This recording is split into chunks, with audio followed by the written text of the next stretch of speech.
Hey guys, happy Monday. Happy Teacher Appreciation Week too. I'm just saying this in the video so you're super nice to Mr. Morgan in those Zoom classes and you leave Mr. Clokus some good notes this week and just let them know that I miss them too. Today's gonna be quick like the last lesson. Again, if you pause the video at certain points and you kind of work through it, this should be a really easy process, right? The first thing you guys are gonna do is check in for attendance. That's gonna be my signal to pause every time I drink my tea.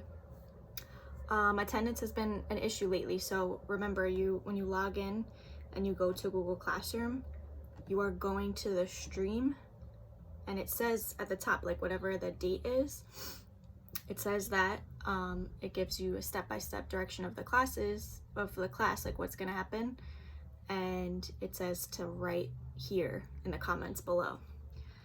So some of you are still forgetting to do that. Please do that every day this week.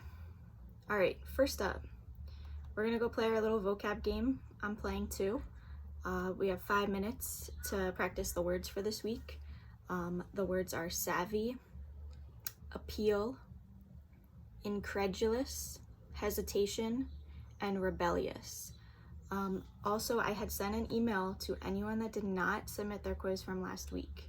There were a few people.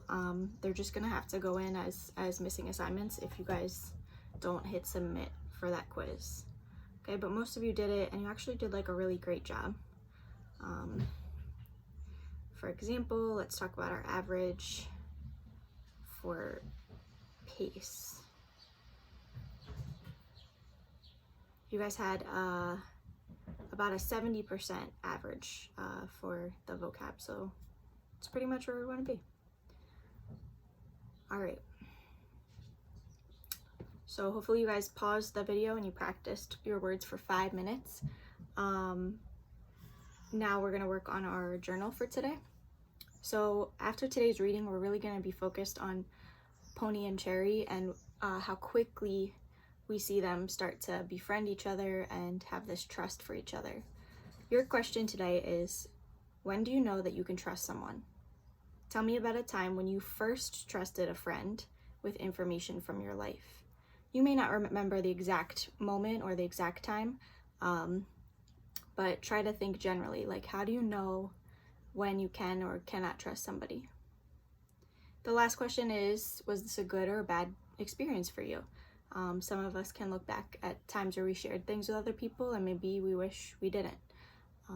So try your best. A lot of you were really pushing for 10 lines last week.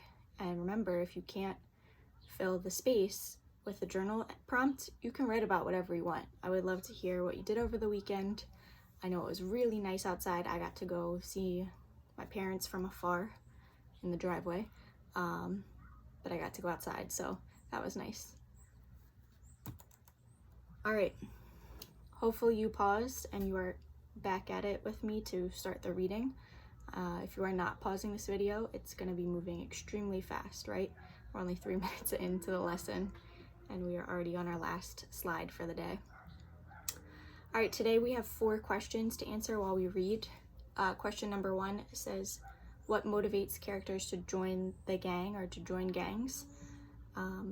Number 2, what does Cherry explain as the difference between socias and greasers? Number 3, why don't the socias feel anything and the greasers feel too violently? And number 4, the last one, what is the current conflict on these pages? So we're really only reading page 33, 34, and 35 today. You will answer these questions and then we will finish these notes tomorrow. Okay, some of you have been getting confused with that. I really tried to slow the pacing down because of the survey you took. Many of you kind of asked for a little more time and to slow down the reading class stuff. So if you noticed, we've been doing like half of what we probably would do in a normal at school class period. All right, if you want to now click on our link to read the text with me or to listen to me read, that's cool. I also tried really hard this week to make sure that page numbers in your class notes line up to this new online text, okay? In the past couple of notes, the pages might have been a little bit messed up, and I knew that was a problem for some people. All right, here we go. We're on chapter 3. You should click open to page 33. And I'm gonna do that, so it's gonna take a second.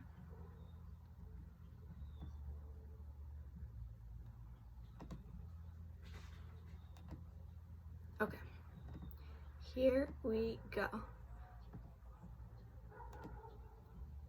After the movie was over, it suddenly came to us that Cherry and Marcia didn't have a way to get home. Two-Bit gallantly offered to walk them home. The west side of town was only about 20 miles away. Walk 20 miles. Okay. But they wanted to call their parents and have them come and get them. Two-Bit finally talked them into letting us drive them home in his car. I think they were still half scared of us. They were getting over it though. As we walked to Two-Bit's house to pick up the car, it seemed funny to me that the Socs, if these girls were any example, were just like us. They liked the Beatles, they thought Elvis Presley was out, and we thought the Beatles were rank and that Elvis was tough. But that seemed the only difference to me. Of course, greasy girls would have acted a lot tougher, but there was a basic sameness. I thought maybe it was money that separated us. Okay, so we're realizing that they have more in common than they have differences, and music is probably one of the biggest differences though that Pony is noticing. But that's not really a big deal, right? A lot of people like different musicians. No, Cherry said slowly when I said this. It's not just money. Part of it is, but not all. You greasers have a different set of values. You're more emotional. We're sophisticated. Cool to the point of not feeling anything. Nothing is real with us. You know, sometimes I'll catch myself talking to a girlfriend and realize I don't mean half of what I'm saying.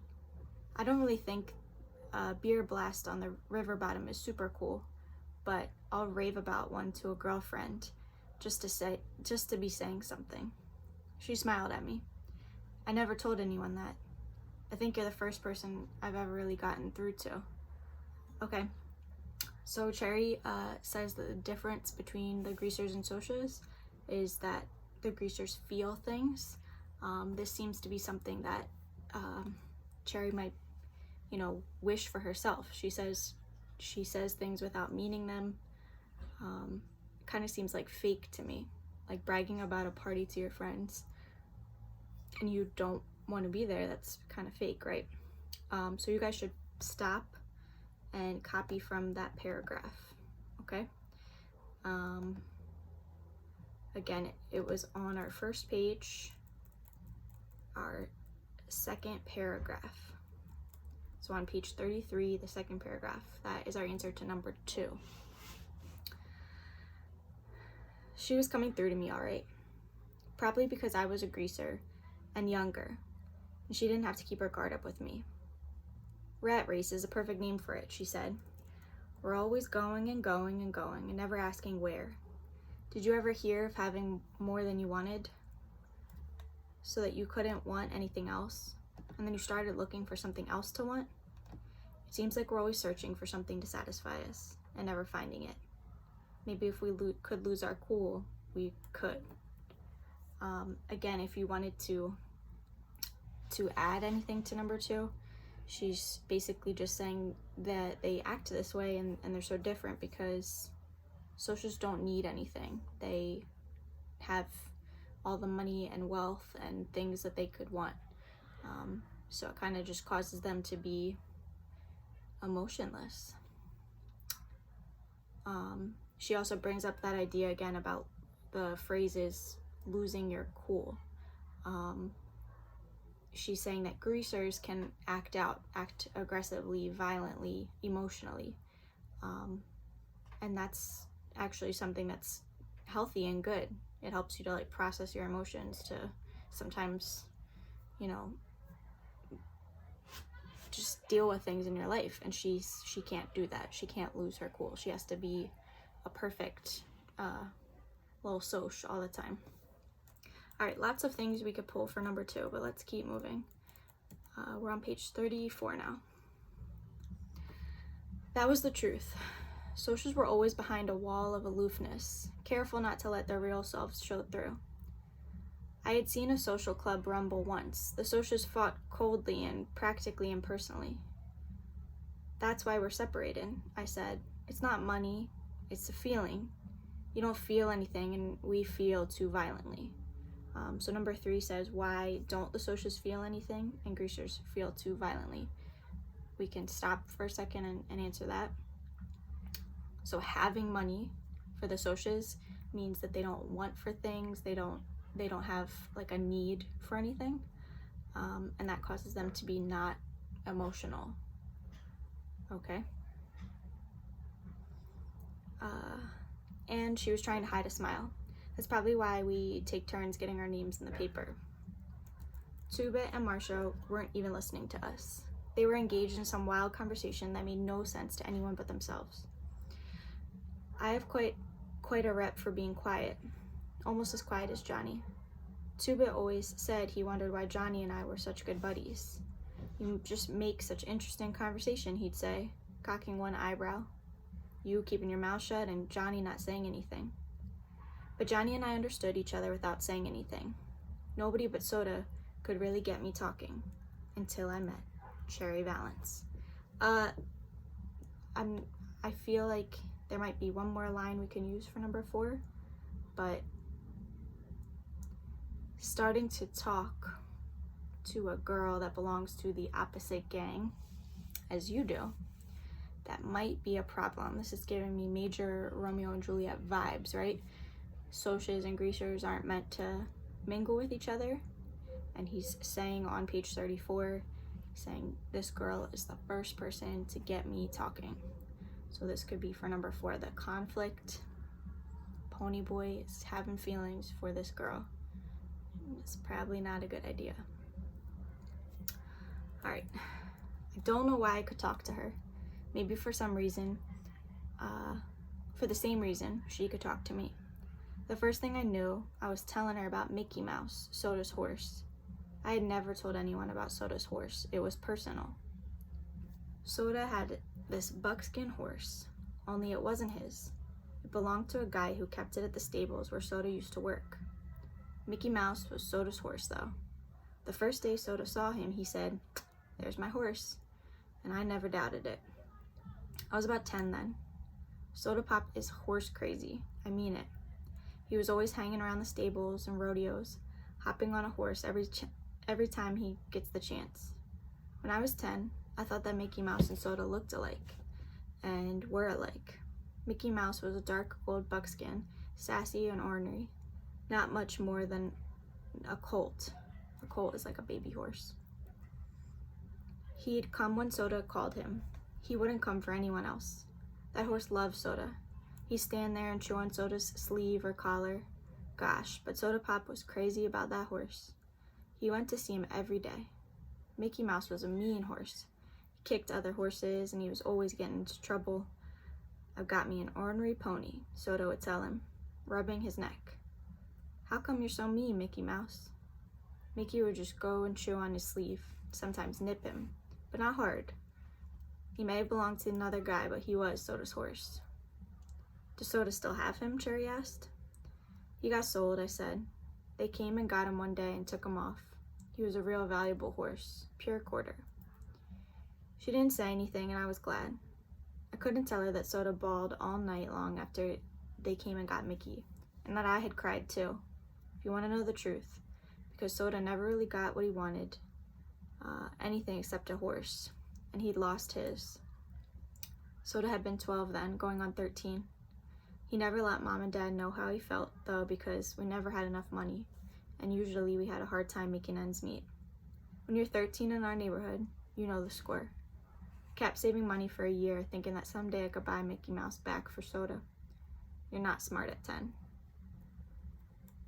"You read a lot, don't you, Pony?" Cherry asked.